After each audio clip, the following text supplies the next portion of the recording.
हिंदुस्तान आज 77वां गणतंत्र दिवस मना रहा है, लेकिन इस गणतंत्र दिवस पर सबसे ज्यादा निगाहें पाकिस्तान के साथ ही दुनिया की भी यहां पर थी, क्योंकि परेड के दौरान कर्तव्य पथ पर ऑपरेशन सिंदूर के वो योद्धा दिखाई दिए जिन्होंने आतंकिस्तान को धुआं-धुआं कर दिया था। भारत के आसमान में राफेल की गर्जना पाकिस्तान और छिपे बैठे आतंकियों के कानों में गूंजी होगी। यही वो भारत की ताकत थी जिसने कुछ ही घंटों में 100 से ज्यादा आतंकियों की कब्र खोदकर आतंकी अड्डों को मिट्टी में मिला दिया। राफेल ने विजय फॉर्मेशन में उड़ान भरी। अभी मुनीरन आर्मी कांप ही रही थी कि ऑपरेशन सिंदूर की झलक दिखी। कर्तव्य पथ पर ब्रह्मोस मिसाइल, सुखोई, आकाश मिसाइल और दूसरे काउंटर ड्रोन गन्स का डिस्प्ले किया गया।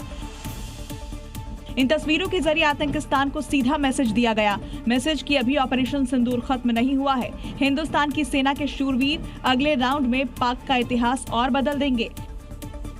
सेना का शौर्य देख भारतीयों का सीना चौड़ा हो रहा था तो दुश्मनों का कलेजा मुंह को आ रहा था, क्योंकि आसमान में कर्तव्य पथ के ऊपर प्रहार फॉर्मेशन में हेलीकॉप्टर्स की गर्जना सुनाई दी। सेना का ध्रुव एडवांस लाइट हेलीकॉप्टर ऑपरेशन सिंदूर का झंडा लेकर उड़ा।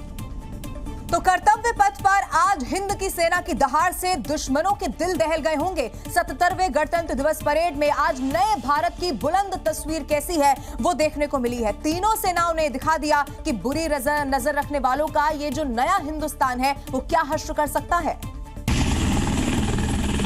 आसमान में अपाचे हेलीकॉप्टर की गर्जना है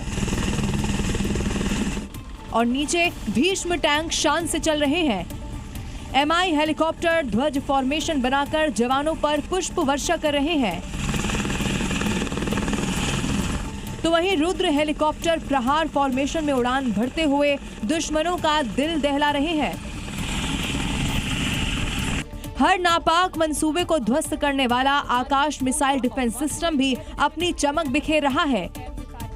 ये नया हिंदुस्तान है। सिर्फ मशीन ही नहीं, इन शिकारी नजरों से भी दुश्मन बच नहीं पाएगा। ये वो शिकारी बाज हैं जो दुश्मन की रडार को चकमा दे देते हैं। इनकी निगाह से छिपना मुश्किल नहीं, नामुमकिन है। यही तो मजबूत भारत की बुलंद तस्वीर है, जहां थल, नभ और जल तीन सेनाओं के कदमताल से देश का जोश हाय है।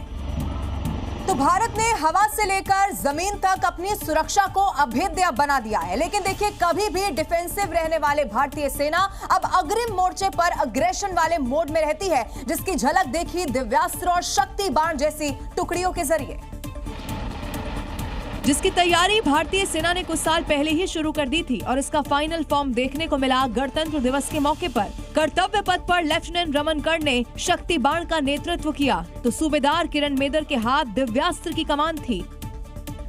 दरअसल नई स्ट्रेटजी के तहत करीब 26 आर्टिलरी रेजिमेंट को शक्ति बाण रेजिमेंट में बदला गया। शक्ति बाण रेजिमेंट में आर्टिलरी के साथ ही ड्रोन, स्वॉर्म ड्रोन और लाइटरिंग और म्यूनिशन भी शामिल है। इसकी रेंज 100 से 400 किलोमीटर है, जबकि तोपखाना रेजिमेंट में 34 रेजिमेंट को दिव्यास्त्र में बदला जाएगा, जिनके पास ड्रोन और लाइटरिंग एम्यूनिशन होंगे। यानी ये रेजिमेंट पाक चीन सीमा पर सिर्फ तोप लेकर ही डटे नहीं रहेंगे, बल्कि ड्रोन, मिसाइल और चलने फिरने वाले एम्यूनिशन सिस्टम के जरिए पहले से ज्यादा सटीक वार कर सकेंगे। और दिल्ली के इसी कर्तव्य पथ पर महिला शक्ति की सशक्त तस्वीर भी देखने को मिली है। इस साल के परेड की अगर बात की जाए तो महिलाओं ने सैन्य बलों में नेतृत्व की एक बड़ी भूमिका यहां पर निभाई। देश की ताकत के साथ साथ सांस्कृतिक विरासत को भी यहां पर पेश किया गया। इस परेड में महिलाओं की भागीदारी बताने के लिए काफी है कि भारत की महिलाएं अब हर क्षेत्र में कितनी ताकतवर हैं।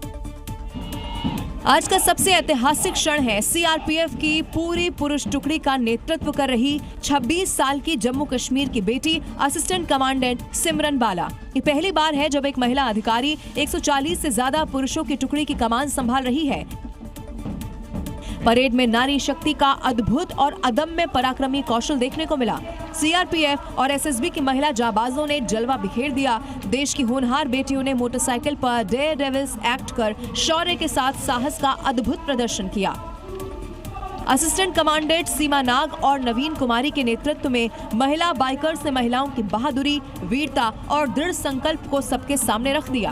बाइक फॉर्मेशन में करतब दिखाते महिलाओं के मार्च ने देशवासियों का सीना गर्व से चौड़ा कर दिया। आज कर्तव्य पथ पर बाइक पर मौत को मात देते हुए ये नारी शक्ति एक बार फिर से नया अध्याय लिख चुकी है।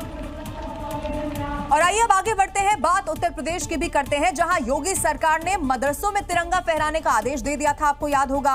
अब इसी का मदरसों में पालन होने के साथ साथ जश्न भी मनाया गया और इन तस्वीरों के बाद इनकार नहीं किया जा सकता कि मुसलमान योगी की एकता वाली अपील मानने लगे हैं।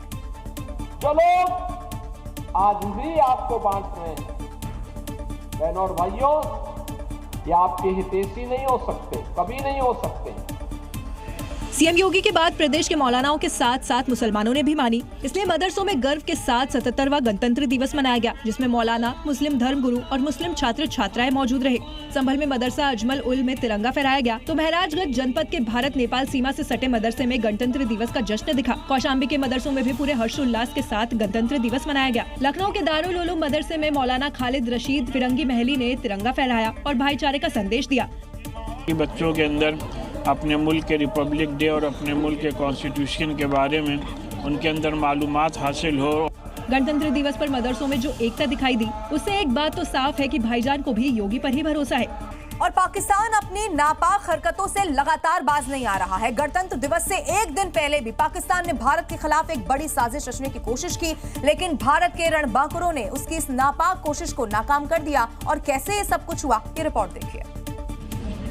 लगता है पाकिस्तान ऑपरेशन सिंदूर वाली डोज एक बार फिर से मांग रहा है, इसीलिए एक तरफ बॉर्डर पर ड्रोन दिखाई दिए तो दूसरी तरफ घुसपैठ की नाकाम कोशिश की गई है। जम्मू कश्मीर के कठुआ में एक बार फिर से पाकिस्तानी ड्रोन दिखाई दिया, जिसे सुरक्षा बलों ने खदेड़ दिया। पिछले 15 दिनों में सीमा पर ड्रोन दिखने की ये 7वीं घटना है। पाकिस्तान बार बार ड्रोन भेजकर भारत को उकसाने की कोशिश कर रहा है। एक तरफ ड्रोन तो दूसरी तरफ भारत पाकिस्तान इंटरनेशनल बॉर्डर पर पाकिस्तान घुसपैठियों को ढेर किया गया है, जो रात के अंधेरे में घुसपैठ की कोशिश कर रहा था, लेकिन बीएसएफ ने उसे मार गिराया। गणतंत्र दिवस से ठीक पहले यहां पर सुरक्षा के पुख्ता बंदोबस्त किए गए थे। बीएसएफ जो है वो हाई अलर्ट पर थी, लेकिन उसके बावजूद पाकिस्तान की तरफ से घुसपैठ का प्रयास किया गया। पाकिस्तान ऐसी हरकतों से बाज नहीं आएगा तो ऑपरेशन सिंदूर 2.0 लॉन्च करना ही पड़ेगा।